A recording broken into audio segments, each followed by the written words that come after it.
Hello friends, welcome back to the channel ನಿಮಿಸ್ cooking ಬಿ. ಬನ್ನಿ ಇವತ್ತು ಟೇಸ್ಟಿಯಾಗಿರುವಂಥ ಪುಡಿ ದೋಸೆಗೆ ಪುಡಿ ಯಾವ ರೀತಿ ಮಾಡ್ಕೊಳ್ಳೋದು ಅಂತ ನೋಡೋಣ.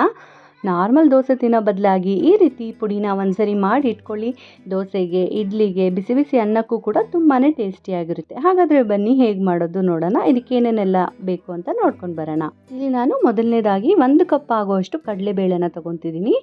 ಸೊ ಎಲ್ಲ ಕೂಡ ನೀವು ಒಂದೇ ಕಪ್ಪಲ್ಲಿ ಮೆಜರ್ ಮಾಡ್ಕೊಳ್ಳಿ. ಸೊ ಲೋ ಫ್ಲೇಮಲ್ಲೇ ಇದನ್ನು ಫ್ರೈ ಮಾಡ್ಕೋಬೇಕು. ನೀವು ಸ್ವಲ್ಪ ಹೈ ಫ್ಲೇಮಲ್ಲಿಟ್ಟರೆ ಆ ಫ್ಲೇವರ್ ಅಷ್ಟು ಚೆನ್ನಾಗಿ ಬರಲ್ಲ. ಸೊ ಲೋ ಫ್ಲೇಮಲ್ಲೇ ಈ ರೀತಿ ಫ್ರೈ ಮಾಡ್ಕೊಳ್ಳಿ. ಸೊ ಇಲ್ಲಿ ನೋಡ್ತಿದ್ದೀರಲ್ಲ, ಫ್ರೈ ಆಗಿದೆ. ಇವಾಗ ಇದನ್ನೆತ್ತಿ ಒಂದು ಪ್ಲೇಟ್ಗೆ ಸಪ್ರೇಟಾಗಿ ಇಟ್ಕೊತಿದ್ದೀನಿ. ಸೊ ಅದೇ ಕಪ್ ಅಳತೆಯಲ್ಲಿ ಇಲ್ಲಿ ನೋಡ್ತಿದ್ದೀರಲ್ಲ, ತೊಗರಿ ಬೇಳೆನ 1 ಕಪ್ ಆಗೋಷ್ಟು ತೊಗೊತಿದ್ದೀನಿ. ಇದನ್ನು ಕೂಡ ಚೆನ್ನಾಗಿ ಫ್ರೈ ಮಾಡ್ಕೊಳ್ಳಿ. ಈ ರೀತಿ ನೋಡ್ತಿದ್ದೀರಲ್ಲ, ಚೆನ್ನಾಗಿ ರೋಸ್ಟ್ ಆಗಿದೆ. ಇದನ್ನು ಕೂಡ ಸ್ವಲ್ಪ ತಣ್ಣಗಾಗಕ್ಕೆ ಬಿಡೋಣ. ಇವಾಗ ಮತ್ತೆ ಸೇಮ್ ಕಪ್ಪಲ್ಲಿ ನಾನು ಉದ್ದಿನ ಬೇಳೆನ ಕೂಡ ತಗೊಂಡು ಚೆನ್ನಾಗಿ ಈ ರೀತಿ ರೋಸ್ಟ್ ಮಾಡ್ಕೊತಿದ್ದೀನಿ. ನೋಡ್ತಿದ್ದೀರಲ್ಲ, ಕಲರ್ ಈ ರೀತಿ ಆಗಬೇಕು. ಸೊ ಇದನ್ನು ಕೂಡ ಎತ್ಕೊಂಡು ಸಪ್ರೇಟಾಗಿ ಒಂದು ಪ್ಲೇಟಲ್ಲಿ ಹಾಕಿ ಇಟ್ಕೊತಿದ್ದೀನಿ. ಸೊ ಇವಾಗ ಹುಣಸೆ ಹಣ್ಣು ಇಲ್ಲಿ ನೋಡ್ತಿದ್ದೀರಲ್ಲ, ಚಿಕ್ಕ ಲೆಮನ್ ಸೈಜ್ ಆಗೋಷ್ಟು ಹುಣಸೆ ಹಣ್ಣು ತೊಗೊತಿದ್ದೀನಿ. ಸ್ವಲ್ಪ ಚೆನ್ನಾಗಿ ಕ್ಲೀನ್ ಮಾಡಿಕೊಂಡು ಈ ರೀತಿ ಫ್ರೈ ಮಾಡ್ಕೊಳ್ಳಿ. ಏನಾದರೂ ತೇವಾಂಶ ಏನಾದರೂ ಇದ್ದರೆ ಈಸಿಯಾಗಿ ಅದು ಹೊಟ್ಟೋಗುತ್ತೆ. ಸೊ ಅದಕ್ಕೆ ಒಂದು 2-3 ನಿಮಿಷ ಈ ರೀತಿ ಫ್ರೈ ಮಾಡ್ಕೊಳ್ಳಿ. ನೋಡ್ತಿದ್ದೀರಲ್ಲ, ಈ ರೀತಿ ಫ್ರೈ ಆದರೆ ಸಾಕು. ಇವಾಗ ಇದನ್ನೆತ್ತಿ ಸೈಡ್ಗೆ ಇಟ್ಕೊಳ್ಳೋಣ.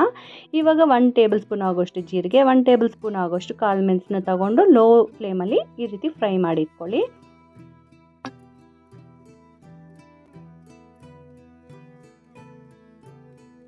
ಇಲ್ಲಿ ನಾನು ಖಾರಕ್ಕೆ ಒಂದು 20 ಒಣಮೆಣ್ಸಿನ್ಕಾಯಿನ ತೊಗೊತಿದ್ದೀನಿ. ಇದು ಗುಂಟೂರು ಮೆಣಸಿನ್ಕಾಯಿ.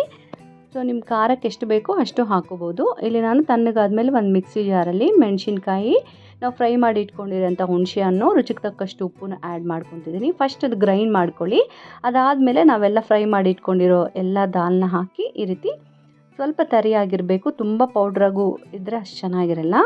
ಸೊ ಈ ರೀತಿ ಗ್ರೈಂಡ್ ಮಾಡಿ ಇಟ್ಕೊಳ್ಳಿ. ಸೊ ಅಷ್ಟೇ, ರೆಡಿಯಾಗಿ ಹೋಗಿದೆ. ಸೊ ದೋಸೆಗೆ, ಇಡ್ಲಿಗೆ ತುಂಬಾ ಟೇಸ್ಟಿಯಾಗಿರುತ್ತೆ.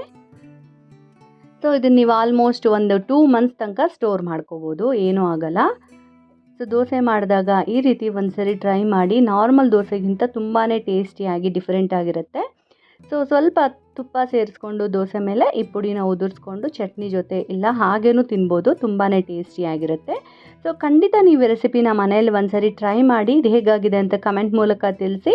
ನೀವು ಟ್ರೈ ಮಾಡಾದಮೇಲೆ ನನ್ನ ಇನ್ಸ್ಟಾಗ್ರಾಮಲ್ಲಿ ನಿಮ್ಮ ರೆಸಿಪಿ ಪಿಕ್ನ ಟ್ಯಾಗ್ ಮಾಡಿ. ಹಾಗೆ ಚಾನಲ್ನ ಸಬ್ಸ್ಕ್ರೈಬ್ ಮಾಡಿ. ಈ ರೆಸಿಪಿನ ನಿಮ್ಮ ಫ್ರೆಂಡ್ಸ್ ಜೊತೆಗೆ, ಫ್ಯಾಮಿಲಿ ಜೊತೆಗೆ ಶೇರ್ ಮಾಡಿ. Thank you so much for watching. Bye bye.